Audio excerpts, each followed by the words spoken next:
Hey guys, so we're ready to move on to the next stage of the finish grinding on the Joe Paranee blades.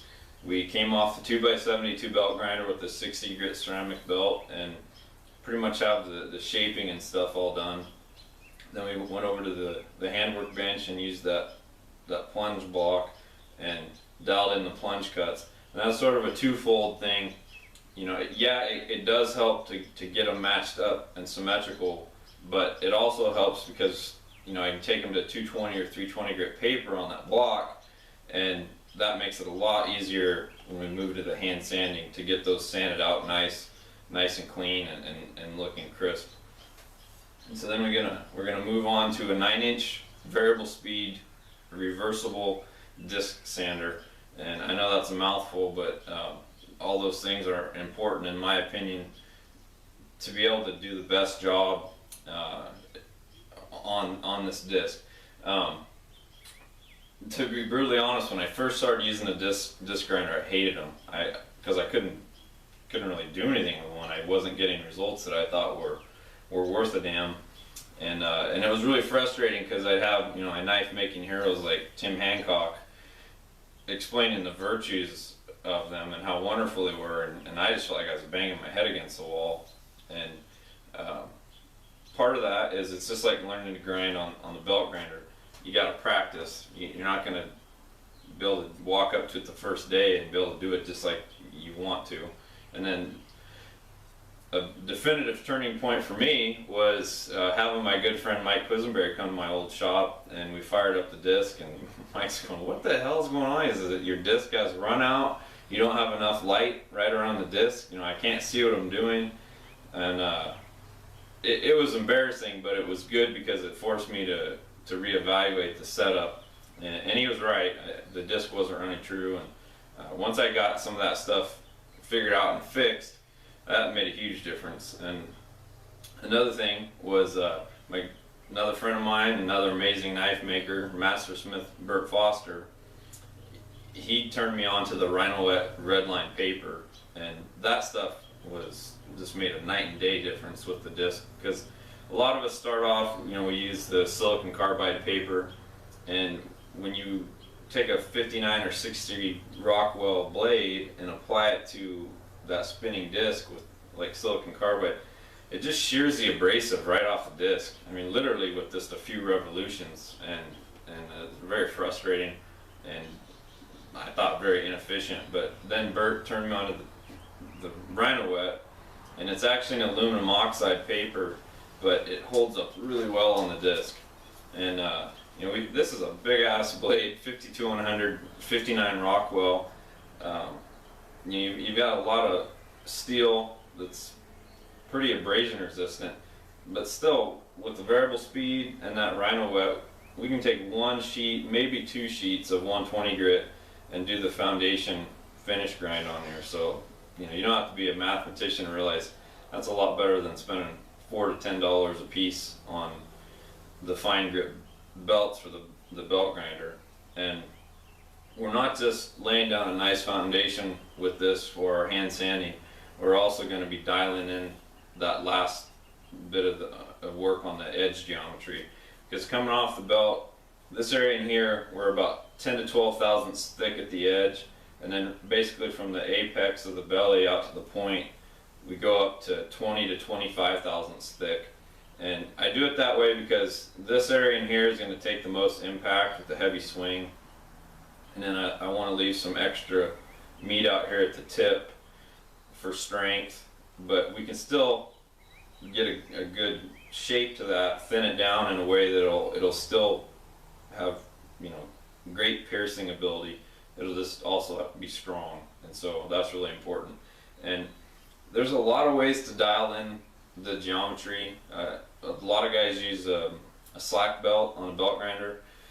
You can use a rotary platen like Rob Frank at Beaumont Metalworks sells. I have one, it's a great tool. You can do it by hand, but since we're already on the disc, and the paper's cheap, with a little practice you can learn to roll the edge in and refine that geometry right on the disc. And so that's how I do it. And So we're gonna put some 120 grit paper on there and lay that down, and then we'll go up to 320 grit, and then take that off, put a backing pad on there, and go back to 320 grit, and then some belt grease, and we'll get a really nice finish on here.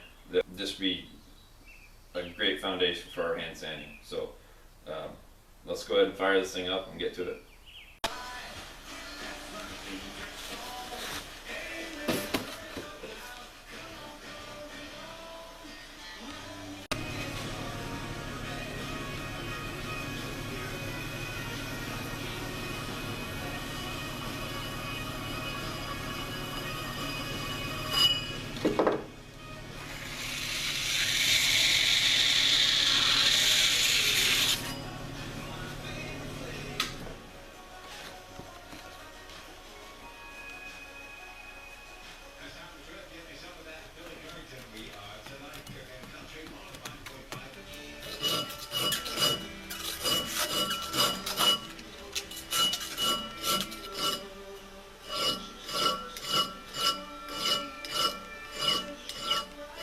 But I added these recently to my shop within the last several months, and I think these are just amazing. These came from Nathan Carruthers. He goes by Nathan the Machinist on the forums.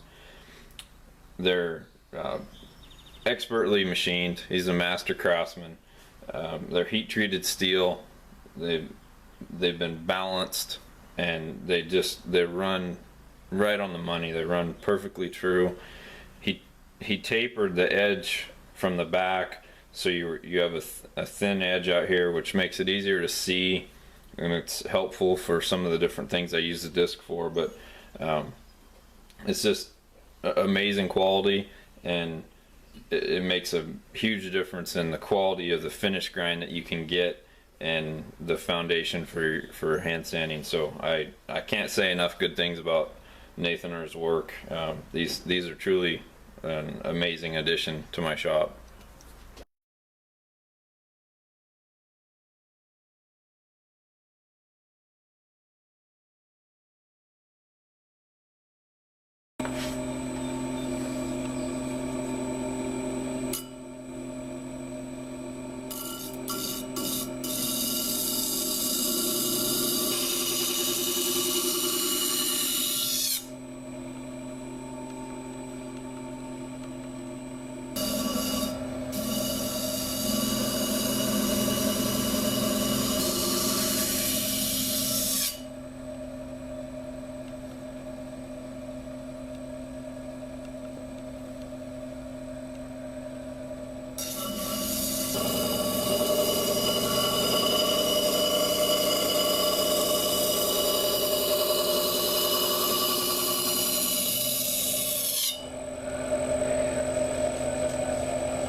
Hi. What you doing, baby? Are you helping Daddy? Bentley, are you helping Daddy? You're doing a good job. Are you helping me too? Oliver Winston? Are you helping Daddy? Oh, I know. I know. You're so excited. Here it comes. Here it comes. Right. Oh, I know. I know. I know.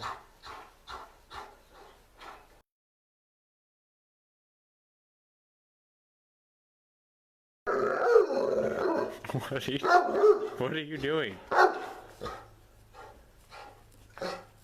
That doesn't look like grinding. Oh, are you done? I didn't think so. You got work to do.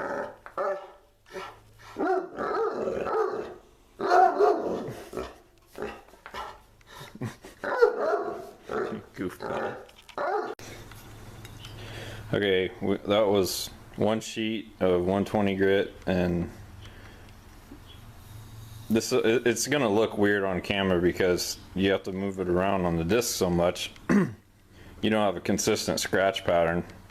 And then we got this drawn down to an edge, so it's you know, it's not sharp like if it was a finished edge. It's definitely sharp enough to cut, you know. So that is well on its way to having the edge geometry that we want here. So now we're gonna go up to the 320 grit